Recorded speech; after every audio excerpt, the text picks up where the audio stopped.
What is up, guys? It is me, Real American Politics, back in with the John Kerry winning series.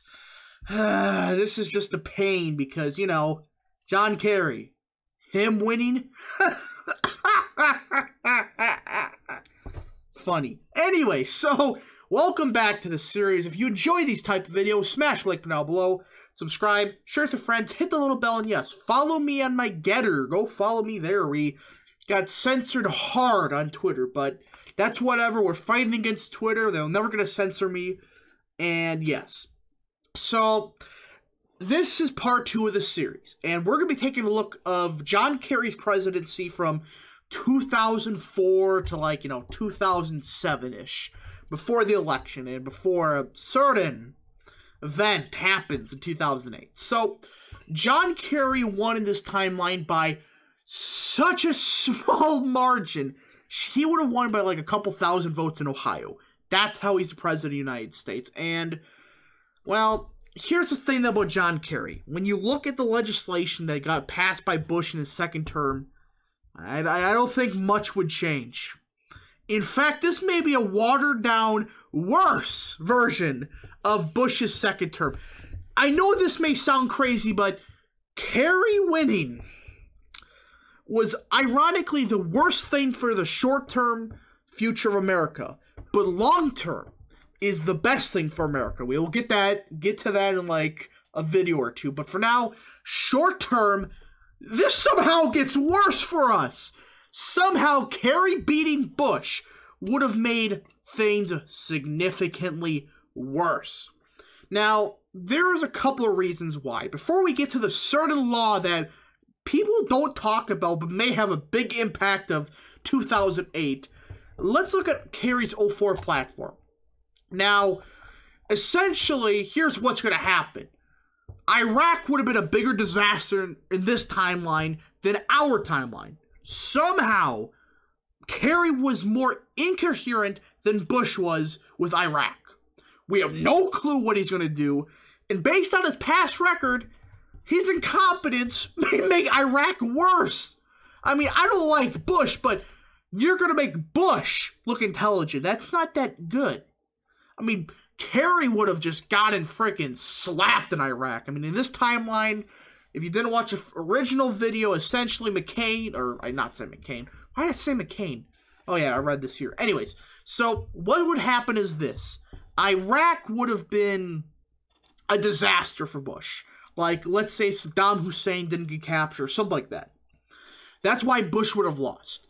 Kerry would have waltzed in and somehow would have made things worse. He probably would have even escalated things even worse. So, this is not good. He would have probably made things in Iraq a bit worse. Now, in other places, for foreign affairs, he would have wanted us more involved in world affairs.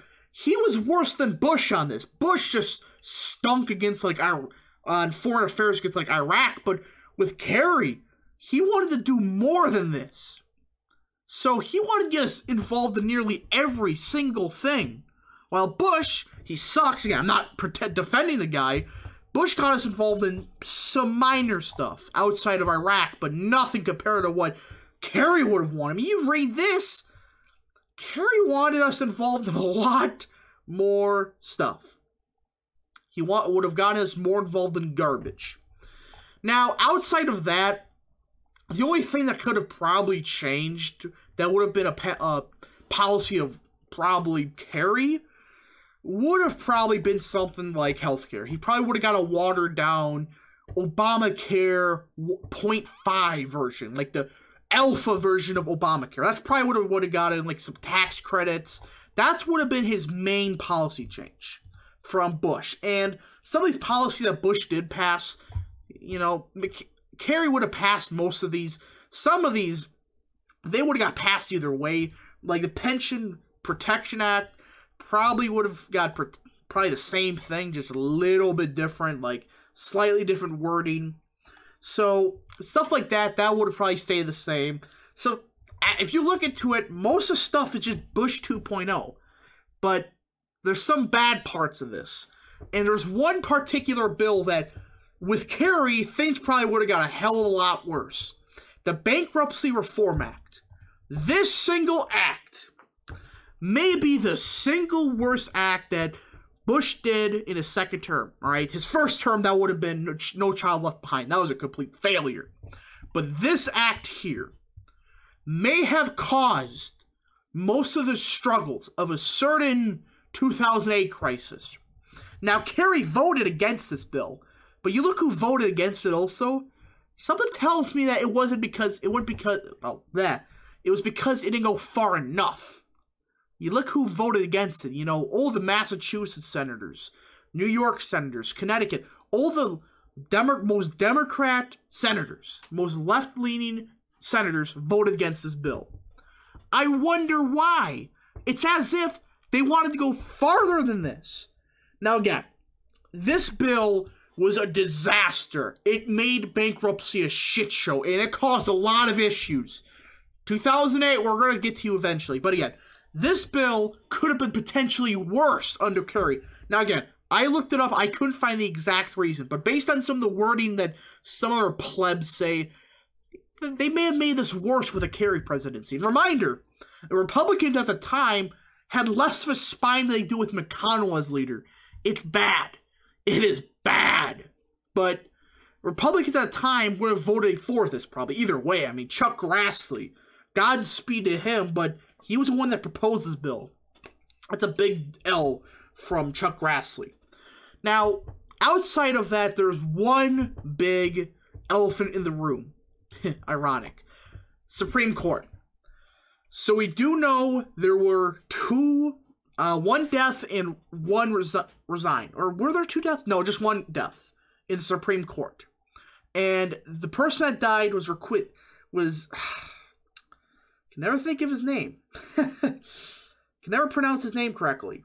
But essentially, Republicans had control of the Senate and they got Robertson. That's what happened. Well, here's the thing though. If, the Democrats control the presidency, all right, they would have got one judge in instead of two. The reason for this is simple. O'Connor, she was the other Republican that resigned. She was never going to retire if a Democrat was in control. I mean, she refused to retire if Gore won. Do you think she would have retired if freaking Kerry would have won? No, she would have stayed. So Democrats get one Supreme Court choice. And I honestly think this may be the best because there's one specific Democrat they were leaning towards at the time. Kathleen Sullivan. Now, she's kind of cringe. We're not going to get this out of the way. She's left-leaning. She's cringe on some issues. But here's the funny part. You read into her.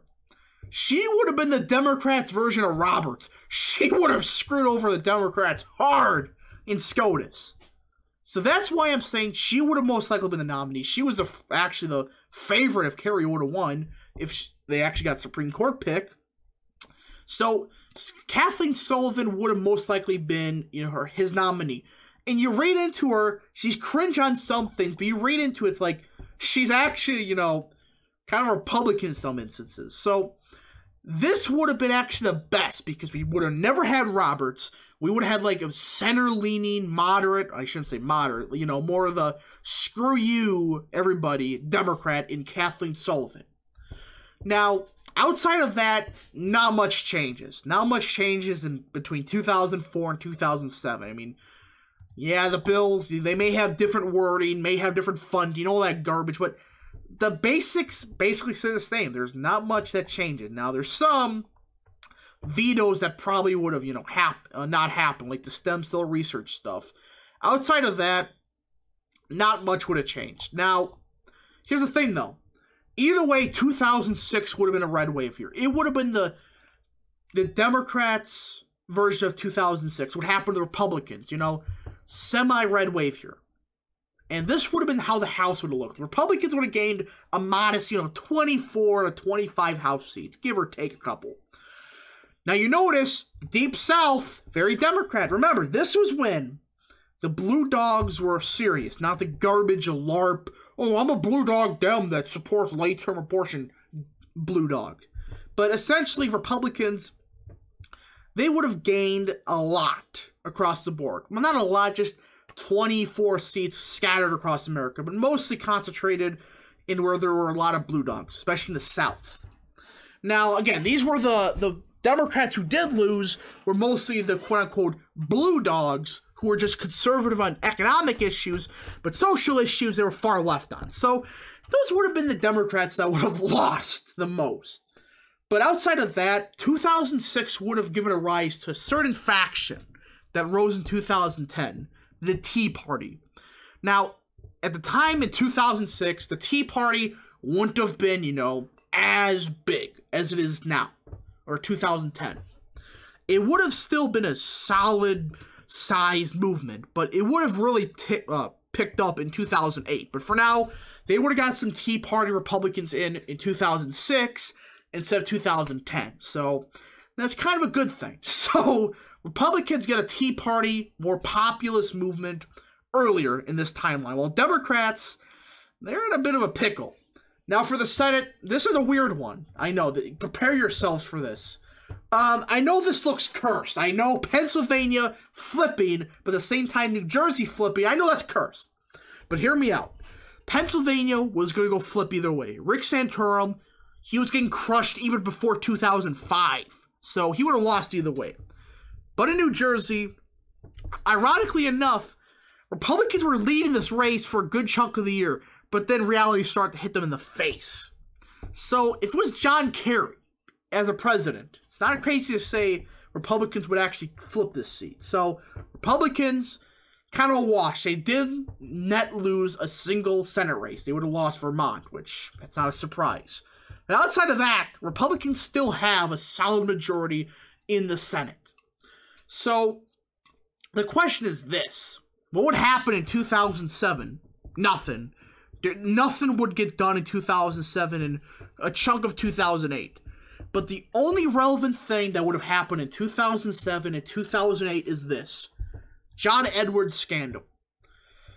Now, if you don't know what this is, essentially, it was reported that John Edwards had an affair. And you read into it, it's disgusting. And essentially what would happen is this. Edwards would not be the VP for Kerry in 2008. I'm getting a little ahead, but you get the point. Kerry's popularity would have sunk a little bit, but for Edwards, his career would have been done either way. I mean, being the vice president and having an actual affair, an actual one, not some hoax one that the media pushes for 10 years, an actual affair. So this would change a lot. You'd probably see Edwards resign in 2006, 2007, 2008.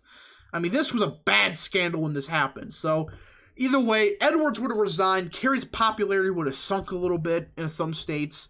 Now, outside of that, not much would have changed, honestly. So outside of the House and Senate elections, really not much changes. I mean, it goes from Democrats slapping the Republicans to Republicans slightly hitting the Democrats in the face in 2006. Now, for 2008, this may get ugly for Democrats, but I'm not going to get into it. This was just part 2 of the possibly 6-part series. If you enjoyed this video, smash that like button down below, subscribe, share with your friends, hit the little bell, and yes. So again, this is just one single election, right? The House would have got a bit more Republican. The Senate basically stayed the same. Kerry, basically a worse version of Bush. That's what would have happened. Thank you guys for watching.